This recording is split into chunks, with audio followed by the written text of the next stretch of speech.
Ah, Yesu ashimwe bene data. Nongeye kubaramutsa. Nshima umwami wacu Yesu Kristo waturinze akabana natwe. Ndabanezerewe kubw'uyu mwanya kandi nshimye Imana cyane kuko iduhaye aka kanya ko kugira ngo tuganire. Aya mazina yanjye nitwa Evangelist Mukakamari Immaculée. Ndi umudamu, ndubatse, mfite umugabo umwe n'abana 5. Ndashaka kubaha ubuhamya gatoya, ariko ubwo buhamya buraza gushingira ku ijambo ry'Imana. Reka dusomere hamwe ijambo ry'Imana riri muri Zaburi igice cya 37 umurongo waho wa 25. Kanizere ko mwahageze. Ijambo ry'Imana riratubwira ngo nari umusore none ndashaje, ariko sinari nabona umukiranutsi aretswe, cyangwa ngo urubyaro rwe rusabirize ibyo kurya. Ngo agira ubuntu umunsi ukira, akaguriza abandi, urubyaro rwe rukabona umugisha. Yesu ashimwe cyane. Iri jambo riramfasha kandi namwe ndagira ngo ribafashe, ariko mu buhamya bwanjye nifuje kubaha. Ndashaka kubabwira ko nta mukiranutsi wigeze urekwa n'Imana. Imana uko bukeye nuko bwije iradukunda. Imana uko bukeye nuko bwije itwitaho. Imana idukorera ibyo twebwe tutabasha kumenya cyangwa se ibyo tutabasha gutekereza. Tubaho mu buzima, ariko Imana yacu, haleluya haleluya, Imana yacu ni nziza. Hari igihe uba ahantu nangwa ukaba mu bintu cyangwa ukaba mu buzima, ariko nta byiringiro ufite kuzava muri ubwo buzima. Ariko iyi Imana yategetse inshuti z'umusaraba, iyi Imana haleluya, iyi Imana yategetse byose biremera. Nababwiye ko ndi umudamu, mfite abana 5 n'umugabo. Narashatse nyine ndabyara, mbyarira mu buzima bugoye, ariko mbere yuko nshaka ntabwo nari umukristo. Yesu ashimwe cyane. Nari umukatolike, nkakunda Imana kuko nari naravukiye mu muryango w'abanyagatolika. Ababyeyi banjye ari abanyagatolika ariko bubaha Imana, nanjye nkura ari cyo kintu nkunda. Mbere gato nsubiye inyuma, mu bwana bwanjye numvaga nkunda Imana, nkayikorera mu buryo bw'ubwana nyine amahame yose ya gikristo nkayubaha kandi nkayubahiriza. Ariko mba muri ubwo buzima biza kugeza igihe, bigejeje igihe kimwe nari ndwaye, ngira nari nko mu myaka 13 nyirango nibeshye. Noneho ndarwara cyane, nza kugeza igihe cyo narivuje biranga, bageze aho ababyeyi nyine barananirwa, bwari ubuzima bwo mu cyaro. Noneho igihe nari ndi mu rugo, igihe kimwe ndagira ngo mbabwire, nshingiye kuri ubwo buhamya, ndagira ngo mbabwire ngo aho waba uri hose, waba umuyisilamu, waba umunyagatolika, waba umurokore, mu buryo wizeyemo, bihagararemo neza. Imana izahagusanga, Imana izakugirira neza. Noneho ubwo ndwaye, ijwi ry'Imana rinsanga aho narindi hanze. Hari igiti twakundaga kugamamo izuba, abantu bo mu cyaro murabizi, ushobora kuba hari igiti giteye aho mu rugo mugakunda kucyugamamo izuba. Noneho ndimo ndyamye, ijwi rirahansanga, rirambwira ngo genda ujye mu nzu. Narahagurutse nk'umwana, ndagenda njya mu nzu. njya ku buriri kuko numvaga nyine ryarambwiye, ariko kubera ko nari ndwaye harimo intege nkeya, ndahaguruka njya ku buriri ndaryama. Ngeze ku buriri ijwi rirongera rirambwira ngo noneho subira ku muryango ukinge. Nasubiye ku muryango ndakinga, maze gukinga nsubira ku buriri. Icyo nkivugiye iki? Ndashaka kukubwira ngo wowe utizera ko Imana ibaho, nkubwire ko Imana irahari. Wowe utizera ko ijuru rihari, ijuru rirahari. Wowe utizera ko hari igihe kimwe tuzava muri iyi si tukajya muri ririya juru, ndashaka kukubwira ko ijuru rirahari, kandi abarikoreye bazaribona. Abarikoreye Imana izabaha igihembo cyo kurijyamo. Noneho igihe nari ndyamye mvuye gukinga, nsubiye ku buriri ndaryama. Maze kuryama ryajwi, maze kuryama nagiye kumva numva umuntu afashe gutya mu ijosi. Amfashe mu ijosi nkamureba ariko ntabwo namubonye. Ndangije uko agumya kumfata mu ijosi numva arimo aramfata umwuka urasa nk'ugiye guhera. Ngerageza kuvuza induru birananira. Uko nakagerageje kuvuza induru byanze, nagiye kumva numva umwuka urasa nk'urangiye. Ngewe mu kumva kwanjye numvaga nkaho nsinziriye, ndasinzira. Igihe numvaga nsinziriye rero, ubwo nagerageje kuvuza induru byanze, nagerageje gutabaza byanze, nyine numva birarangiye. Numva shushe nk'usinzira. Maze gusinzira, yagiye kubona mbona umuntu muremure cyane amagaze iruhande, arambwira ngo haguruka tugende. Narahagurutse, numva nk'uko nyine umuntu ashobora kukubwira ngo haguruka tugende. Ndahaguruka turagenda. Twaragiye twagenze urugendo rurerure, nabonaga tugenda tuzamuka. Turagenda, noneho twaje kugera ahantu heza cyane. Turahagera, urumva umwana abaza iby'ubwana nyine, kandi noneho abafite gushira amanga kugira ngo abaze niki. Wa muntu ntabwo nabashije kumubona mu maso, ko nageragezaga gushaka kumubona mu maso akansumba cyane, nkareba nkabona simushyikira kureba mu maso he. Nkareba nyine igihimba cyo hasi, ari umuntu muremure ndeba wambaye imyenda yera. Noneho rero twaje kugera aho hantu heza. Ndamubaza nta hantu ni hehe? Arambwira ngo ni mu ijuru. Nshimiye Imana ko impaye aka kanya ko kugira ngo mbashe kubaha ubuhamya bwanjye, kuko wenda b'umuryango nibo babuzi, nagiye mbubaha, ariko nabyo ubwiru bw'Imana buratangaje. Icyo gihe nta muntu nabibwiye, ariko mu gihe nakuze maze kumenya agakiza n'iby'Imana, nibwo bya bintu byongeye kugaruka binsunikira gutanga ubwo buhamya. Turagenda, twageze ahantu mu ijuru, hari heza cyane. Bantu b'Imana, ndababwira, ndabifuriza kuzabona ijuru, kuko mu myaka yanjye mfite, urumva niba mfite abana 5 nkagira n'umwuzukuru, ndashaje, imyaka ni myinshi, ariko nta hantu ndabona hafite ubwiza busa gutyo. Mu kubaho kwanjye rero nakuze nshaka kuzaba aho hantu. Mvuga ngo nibyo byasunikiye no mu gakiza, nibyo byasunikiye gukomeza gushaka Imana, nibyo byasunikiye gukomeza kubana n'Imana. Kubera iki? Kubera ko aho tujya cyangwa aho twasezeranyijwe ndahazi cyane.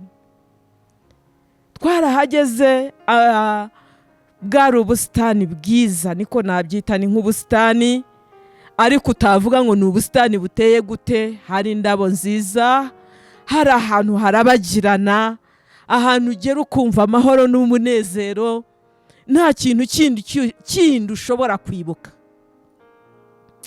Amajwi numvaga yari ahari, yari amajwi y'abantu baririmbaga neza cyane. Ndamubaza ngo abo bantu ni bande? Arambwira ngo abo bantu ni abamarayika. Haleluya! akimara kumbwira ngo abo bantu ni abamarayika, namubwiye nk'umwana, ndamubwira ngo tugende njye kureba abo bantu. Akambwira ati ya ntabwo ujya kureba abo bantu kuko igihe cyawe cyo kuba ahangaha ntabwo kiragera. Bene data, Imana niba yaragusezeranyije ijuru uzaribona. Wishidikanya ngo uvuge ngo ese ijuru ribaho, ese ijuru ko nta wigeze arijyamo ngo agaruke ngo atubwire. Njyewe nje kubahamiriza ko ijuru rirahari kandi abarikoreye bazarijyamo. Hanyuma na Gehinomu irahari, abayikoreye bazayijyamo.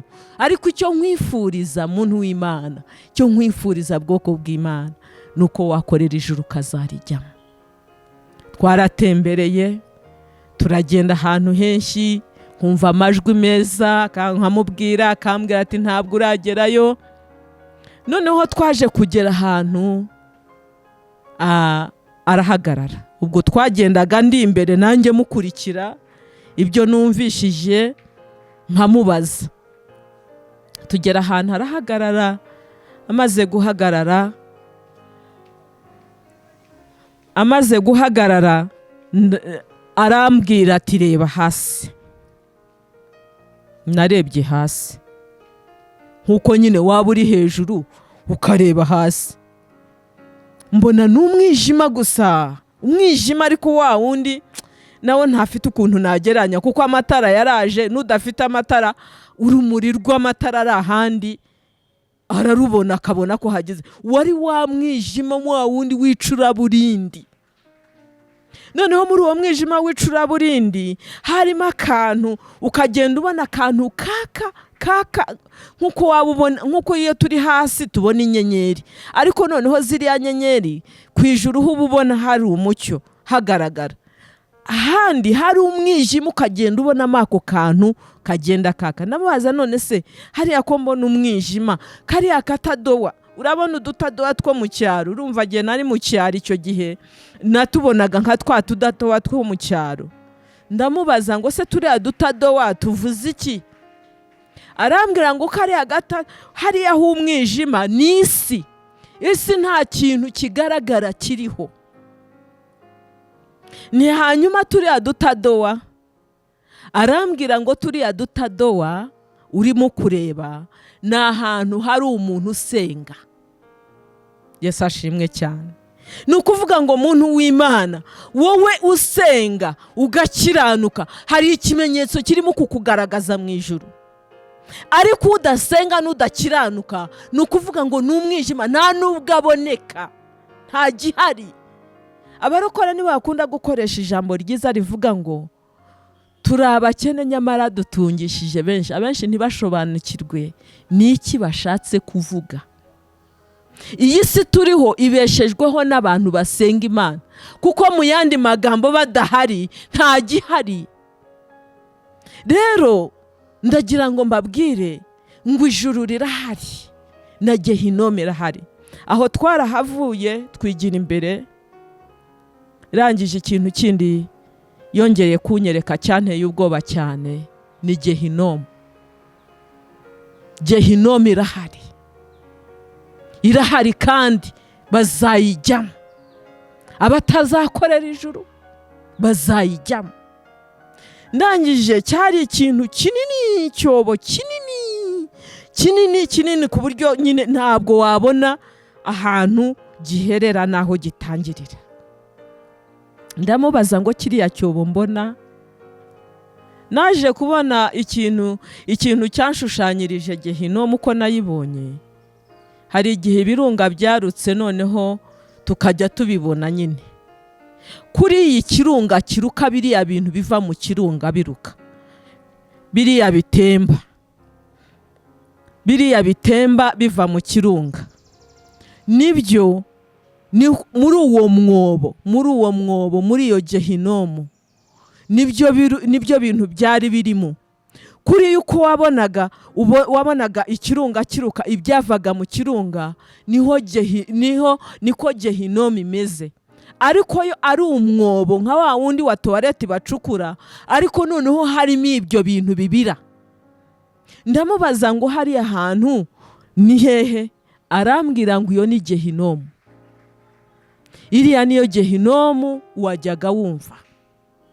Rero nshuti z'Imana, bantu bazumva iyi audio, bantu bazumva ubu butumwa, ndakwifurije kugira ngo wubahe Imana uyitinya, wubahe Imana uyikorera, wubahe Imana uyikunda, wubahe Imana wumva hari umugambi mwiza. Erega umuntu ntabwo yakwizera icyo atigeze kumva, ariko umuntu iyo yigeze kumva ikintu ni ukuvuga ngo abasha kugikorera, akavuga ngo nanjye reka ngire ishyaka n'inyota ryo kuzabona hariya, ngire ishyaka n'inyota ryo kuzabona ubugingo, ngire ishyaka n'inyota. Ese niba tugokera, haleluya, niba duharanira, niba twirirwa tutaryamye kugira ngo dusake ibitunguye umubiri ariko bitazabona ubugingo, byaba bitumariye iki?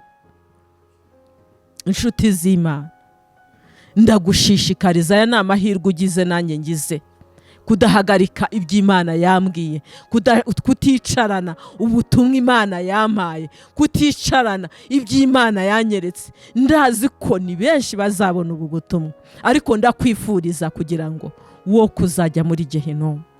Ndakwifuriza niyifuriza wumva uwo mwobo umeze gutyo, urimo ibintu bimeze nk'ibikoma, ukazawujyamo ugashya iteka n'iteka.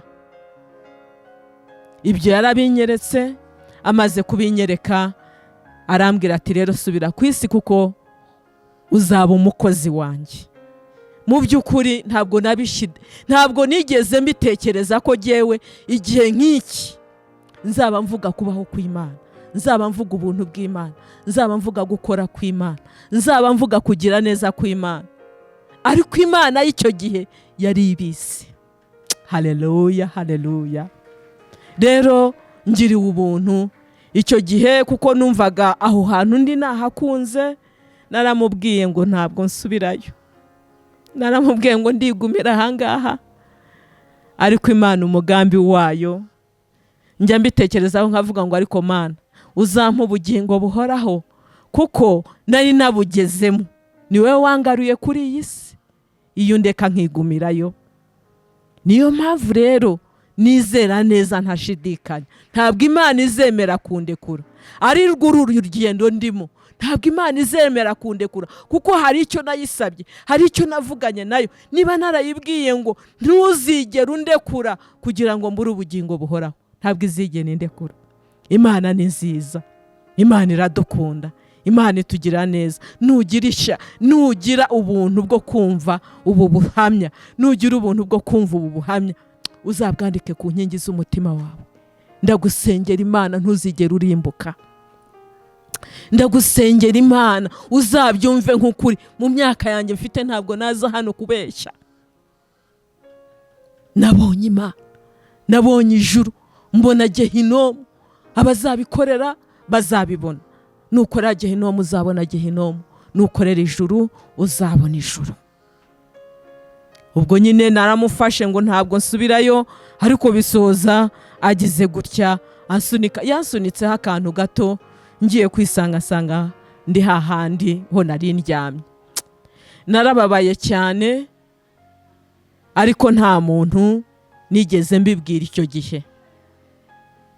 Ngira ngo Imana yashyizeho nabwo n'ubwiru bwayo, kuko yashyizeho navuga ngo ni nk'urufunguzo, ni nk'ingufuri, kugira ngo mu gihe gikwiriye gisa nk'iki nzatanga ubwo buhamya. Rero ndashima Imana itaremeye ko mva mu mubiri ntaratanga ubu buhamya, kugira ngo abantu bizezwe n'ibyo mvuze. Hari utabyizera, ariko ni uburenganzira bwe. Uzabyizera bizamugirira umumaro, kuko niba naragaruwe n'Imana imbwiye ngo genda uzaba umukozi wanjye, nagarutse kugira ngo nze kukubwira ibyo nabonye, nagarutse kugira ngo nze kukubwira ibiriho. Naragarutse. Ubuntu bw'Imana buratangaje. Mu by'ukuri ndakubwira ngo ahantu nakuriye hari mu muryango wo mu cyaro, wa wundi uciriritse, wa wundi hahandi, kuko ndazi ko ubu buhamya buzarebwa n'abantu batandukanye. Hari aho ushobora kuba uri ukavuga ngo si Imana nanjye yahankura, hari aho ushobora kubura ukavuga ngo ese nanjye ubu Imana yampindurira amateka. Hari aho ushobora kubura ukavuga ngo se ubu ngubu nazabaho nanjye nkavuga ngo nzabaho nishimye. Umuhamagaro w'Imana uragerageza. Umuhamagaro w'Imana uragerageza, umuhamagaro w'Imana uragoye. Ntabwo Imana kuko yavugaye nawe nangwa hari ibyo yakweretse ugenda ukadamarara, ahubwo hari ibyo ujyunamo kugira ngo bwa buhamya bukomere. Nawe uzabuhamye wumva koko ko hari icyo Imana yagukoreye. Nabayeho ndakura, urumva icyo gihe cyose nza gushaka ndabyara, maze kubyara ngira ngo abana 2 nibwo nakiriye agakiza, nibwo nakiriye Yesu nk'umwami n'umukiza.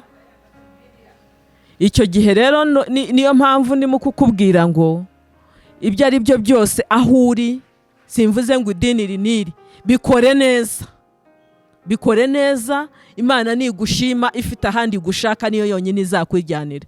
Njya gukizwa nabwo bwari ubuntu bwayo, zari imbabazi zayo, byari urukundo rwayo. Niyo yonyine yanyikuriye muri Gatolika injyana hehe. Ariko uribuka ko nakubwiye ngo ibyo byose nabibonaga nkiri umunyagatolika, nabibonaga nkinywera akayoga, kuko sinanywaga inzoga zo gusinda. Ariko iwacu ndabizi ko ababyeyi yagusomeshagaho kandi ukanywaho, ukinywera rwose ukagira. Ndangije ariko kubera umugambi w'Imana, kubera ubuntu bw'Imana, kubera ubushake bw'Imana, iza kongera irangenderera, irambwira ngo noneho iki ni cyo gihe cyo kunkorera rero. Nubwo n'ubundi nayikoreraga, ariko hari aho ntashoboraga guhagarara nk'ubu, ndetse n'ubu ntakabaye mbasha guhagarara hano ngo mvuge iby'Imana yanyeretse. Nibwo yampaye agakiza, impa agakiza inkura ku nzoga ntatekerezaga ko nazivaho, nubwo ntanywaga nyinshi, ariko zari zarabase umutima wanjye n'ubwenge bwanjye. Nkumva niba ari icyo kirahuri kimwe nshobora kukinywa, nkumva ntacyo bintwaye, nkumva ndi bubivemo nkajya gusenga, nkumva ndi bubivemo nkumva ntibincira urubanza. Ariko igihe kimwe nza kwibuka ndavuga ngo Mana, ese ririya juru wanyeretse hari uwarijyamo abasha akinywa ikirahuri kimwe? Yesu ashimwe cyane. Ese hari uwabona ubugingo akibasha kunywa kiriya kirahuri? Noneho igihe kimwe kubera ko byari byarananiye kubireka, icyo kirahuri kimwe cyarananiye kukivaho, nsenga Imana ndayibwira ngo Mana, uzamfashe, uzangirire neza. Niba ubona kunywa icyo kirahuri kimwe bizambuza ubugingo buhoraho, uzabinkureho, kuko uri Imana ishobora byose. Bene data, Imana ishobora byose. Imana nta kiyinanira. Ahubwo twebwe ubwacu ni twebwe dufite uruhare rw'ubuzima bwacu n'ubugingo bwacu. Ni twebwe bo kubwira Imana ngo wowe Mana wandemye, ukampa ukuboko, ukampa ukuguru, ukampa ubwenge, ukampa ijisho, ukampa gutekereza, ukampa kumenya ikibi n'icyiza. Ese iki niba cyananiye ntabwo wamfasha ukakinkuraho? Imana rero yaje kubikora yihesha icyubahiro. Igihe kimwe naragiye nk'icya kirahuri cyanjye, ubwo nasohotse nk'uko mujya musohoka. Haleluya. Ndagiye ndakinywa, ariko nkimara kukinywa numvishije ubuzima bwanjye buhindutse, numvishije imibereho yanjye ihindutse, numva mu mubiri wanjye hari ikintu gihindutse. Ndavuga ngo bibaye ni ibiki? Ndavuga se hari ikiduhumanyije, hari ikimpumanyije? Ariko nta cyari kimpumanyije, ahubwo Kristo yaraje gukora umurimo muri nge. Yaraje kunkura muri bwa bubata Satani yari yaranshyizemo, yaraje kunkura, haleluya, muri bwa buretwa bwa Satani. Narahagurutse na komande twari twakoresheje ndazireka, ndahaguruka ndataha kuko numvaga ntameze neza. Ndagenda ngeze mu rugo, bantu b'Imana, Imana niyo yangaruye ubuzima, niyo yabugaruye, kuko byarashobokaga ko uwo mwanya nari gupfa, kuko nararutse ngira ngo n'ikintu nariye mu myaka ya ryari cyose kinshiramo. Kuva icyo gihe ntabwo nongeye gusoma ku nzoga, Imana izinkuraho gutyo, Imana impagararana nanjye, Imana ingirira neza.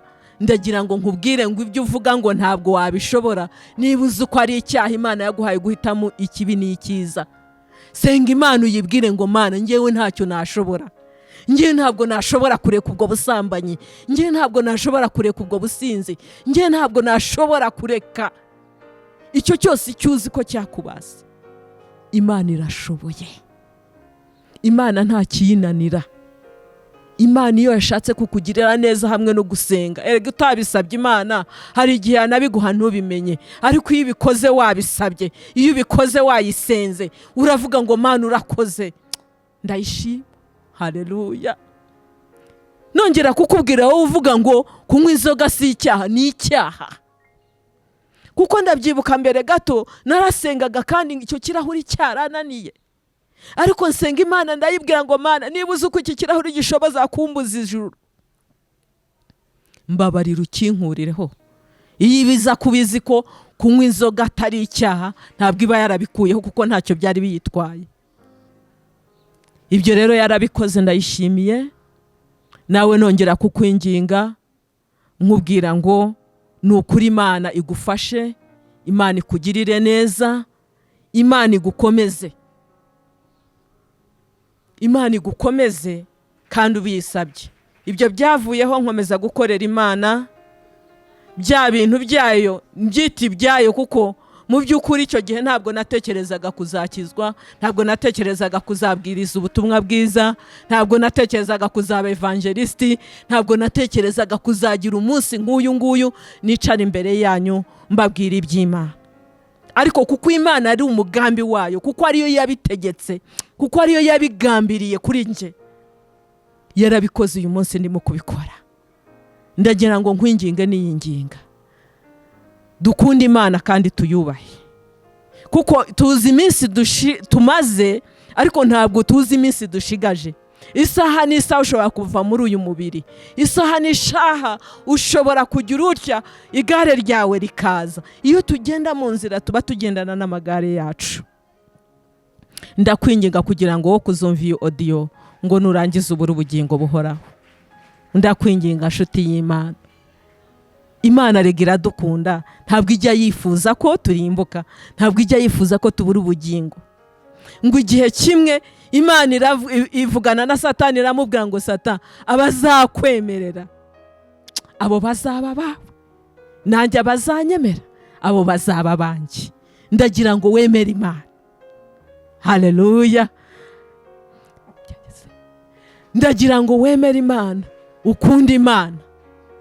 Ibyo byararangiye kwanjye. Urumva nari nzi ko nzaba mansera, nari nzi ko nzakorera Imana, abantu nari nzi ko bakorera Imana kandi nakundaga baraba mansera. Imana kubw'umugambi wayo irabihindura, sinaba mansera, ahubwo mba umuvugabutumwa bwiza bwa Yesu Kristo. Ndumva ubu ngubu maze imyaka, kuko nakijijwe mu 2000, nibwo nakiriye Yesu nk'umwami n'umukiza w'ubugingo bwanjye. Yankoreye rero byinshi byiza, nukuri yankoreye byinshi byiza ntabasha kugira gute. Naravuze ngo se naba nagize igihombo kuko ntamenye Yesu nkiri mutoya, kuko ibyo yankoreye maze gukizwa, uburyo nagendanye nawe maze gukizwa, ni itandukaniro rinini cyane. Hahirwa rero abo ngabo babyumva ndetse bakabikomeza, ngo kuko ari bo bazabona Imana. Narahiriwe kuko ibyo ntatekerezaga muri njyewe byaje mu buzima bwanjye kubera Imana. Nukuri ntabwo navuga ngo ni runaka wambwirije, ntabwo navuga ngo byanyuze aha ngaha, ariko ubuntu bw'Imana n'urukundo rwayo yankunze. Njya mvuga, abantu bajya bavuga ngo Imana irabakunda, ariko njya mvuga ngo jye irantetesha. Narabyaye ubu ndi umuntu mukuru, ubu mansera mba ndabutaye. Ubwo nabwo bwari ubuzima bugoye cyane, bwari ubuzima bugoye cyane, kubyara abana ukabarera, abana bagakura. Satani yarandwanije cyane, ariko iyo ufite Imana, iyo uri kumwe n'Imana, nubwo Satani yarwana ntabwo ashobora gutsinda. Satani ntabwo atsinda, yaratsinzwe, azahora atsindwa, yaraneshejwe, azahora aneshwa, yaratsinzwe kandi azahora atsindwa ibihe byose. Nabayeho rero mu ntambara zikomeye, Satani arwanya uwo murimo w'Imana, ariko nakomeje kubaho. Ndashima Imana kuko n'ukuri iyo ntaza kubana n'Imana n'ubu ntabwo mba nkiriho. Wenda hari abazabona ubu buhamya banzi, iyo ntaza kubana n'Imana ntabwo mba nkiriho. Ariko kuko Imana wowe yari igufiteho umugambi, haleluya, kuko yari igufiteho umugambi kugira ngo uzumve ubu buhamya bwanjye. Yaranzigamye, uyu munsi ndiho. Yaranzigamye, uyu munsi ndacyariho. Imana iha umugisha aba bantu bakora iyi gahunda kugira ngo ubutumwa bw'ubwoko bw'Imana bushobore kugera kuri benshi. Ntacyo tuzireguza nshuti z'umusaraba, n'ukuri ntacyo tuzireguza. Ijambo ry'Imana ryaratambutse, twararyumvishije ku maradiyo, twararyumvishije kuri televiziyo, twararyumvishije ku ma YouTube, twarayumvishije ku matelefoni. Ndakwinginga, niba uzi uko wikunda, ngewe hari igihe njya mvuga ngo n'umuntu utabasha kwemera Imana ntabwo yikunda, kuko ubaye wikunda ntabwo wakwemera kurimbuka.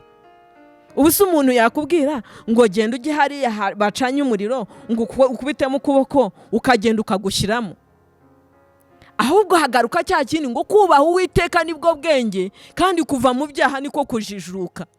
Ni ukuvuga ngo umuntu yaba afite ubwenge ariko atari mu kwemera Imana, hari icyo yajijwe, ntabwo yajijurutse. Kuko kujijuka ni ukumenya Imana, ukamenya ikintu cyagukura muri Gehinomu. Kuko iyo nyitekereje, urumva ku myaka 13 ndabuzaho imyaka 2 ngo nuzuze imyaka 50.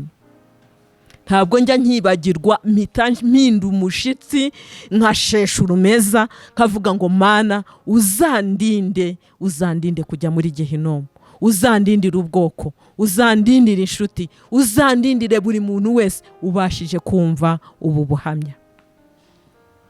Gehinomu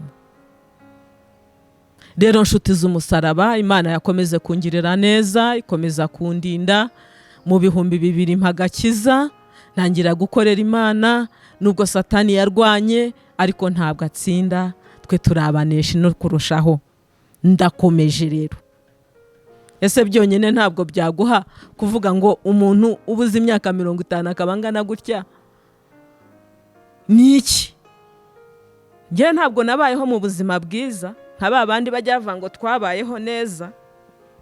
Nabayeho mu buzima bugoye kandi bukakaye, ariko Imana irandinda, Imana irandengera.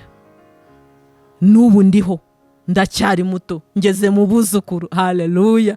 Imana rero ni nziza, Imana itwitaho, Imana ibasha kudukura hahandi hari inyuma y'ahandi, ikatwicazanya n'ibikomangoma, niko yavuze. Yesu ashimwe cyane. Yaravuze ngo izadukura ku cyavu, itwicazanye n'ibikomangoma.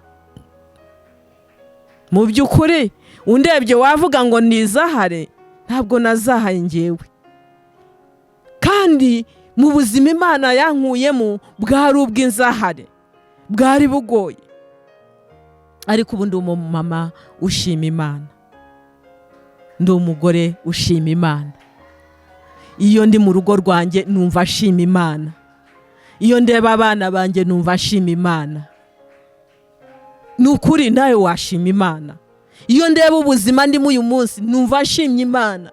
Iyo numva mbwiriza ubutumwa bwiza numva ashima Imana.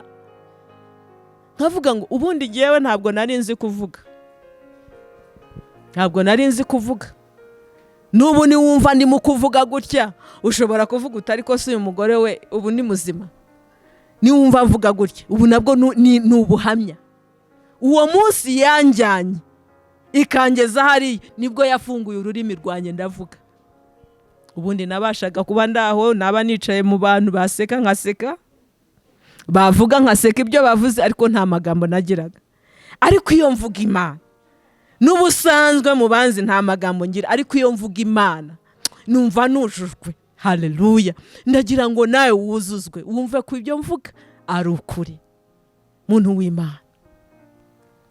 Rero ndashima Imana kuko umugambi wayo yawushohoje. Ntabwo navuga ngo nijye wibashishije, ntabwo navuga ngo nijye wabyishyizemo, nta n'icyo nari kuvuga icyo gihe uko narindi, ntacyo nakabaye uyu munsi ndimo kuvuga, ariko uyu munsi ndavuga. Rero nshatse kukubwira iki, ni Imana ibasha gukangurira ubwoko bwayo kugira ngo buve muri Gehinomu, kuko iradukunda. Imana ni urukundo.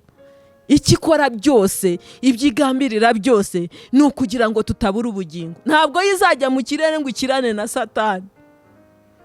Ikimara kuyibwira ngo uzakwemera zaba uwawe, nanjye uzanyemera zaba uwanjye, byararangiye.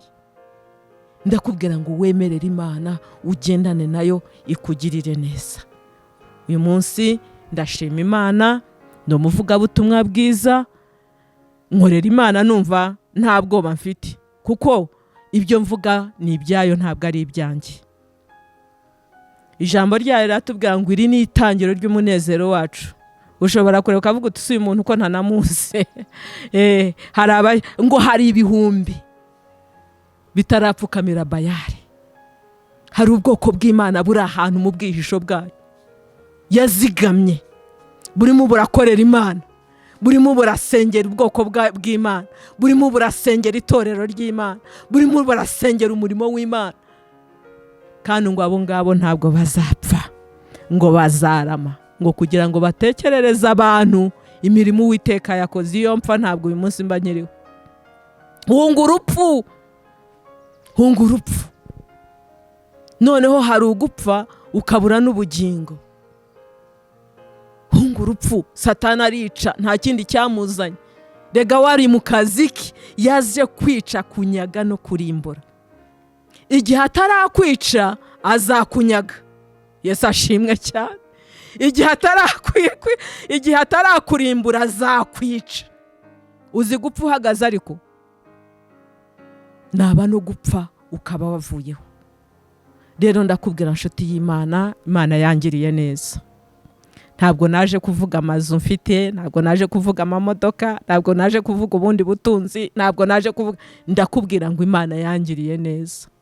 Ndi umugore ushima Imana, ndi umugore uhimbaza Imana. Nubwo nabyo bihari, nubwo mbifite, ariko ntabwo ari byo naje kuvuga.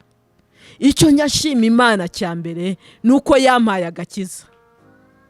Yampaye agakiza, ubugingo ndabufite. Yesu ashimwe cyane. Nawe ndakwifuriza kugira ngo Imana iguhe agakiza, Imana izaguha ubugingo buhora. Ndagushimiye rero wowe ufashe umwanya wawe ukumva iyi audio, uyisangiza abandi, ubabwire ubwo buhamya ubusangiza abandi. Icyo twifuza nuko ubwoko bw'Imana butarimbuka. Imana iyo tuyikorera nta izindi nyungu tuyifiteho, nta bindi tuyifuzaho. Hari abakunda kuvuga ngo barokore no gushaka amafaranga. Ntabwo ari amafaranga dushaka, nshuti z'Imana. Imana yarayaduhaye, turayafite. Imana yarayaduhaye, ntabwo ariyo dushaka, ntabwo ariyo dukenera, ariko byose turabisiga tukavuga ngo ntacyo byatumarira ubwoko bw'Imana burimbutse, ntacyo byatumarira abana b'Imana barimbutse. Erega uko yaturemye mu ishusho yayo idukunda, Satani niwe waje kutunyaga, ariko ubundi Imana iradukunda, itwitaho, kandi ikeneye ko tuzabana nayo mu bwami bwayo. Ndagushimiye rero we wafasha uyu mwanya wawe ukanyumva. Imana iguhe umugisha, Imana ikugirire neza, Imana ikwagure. Ukimara kwizera, Imana izakwagure, kandi sinkubwiye ngo bizagende gutya, ahubwo aho uri mu idini urimo ryose, fata umwanzuro wo kuvuga ngo ngomba gukiranuka. Ibyo uzabibwirwa n'iki? Uzabibwirwa nuko Imana yaguhaye kumenya guhitamo ikibi n'ikiza. Iyo unyweye inzoga zirakuzezengeza, ukagenda ukaba nyine nawe urabizi umusinzi uko aba ameze. Iyo ubaye umusambanyi birakwica, ukagenda ukarwara ibirwara bitabaho, ejo ukabura n'ubugingo. rero ndakubwira ngo wige guhitamo ikibi n'ikiza, usenga Imana aho izagukenera, uko urushaho kuyegera nayo izarushaho kukwigisha, izarushaho kuguhugura, izarushaho kukumenyesha aho igukeneye. Ndagushimiye, Imana iguha umugisha. Reka dusenga Imana. Data wera, Mana ifite ubutware ukagira ubushobozi, nongeye kugushima no kuguhimbaza. Ngushimiye kubw'uyu mwanya mwiza umpaye kugira ngo mbwire ubwoko bwawe ubuhamya bwaho wankuye, aho wanyujije.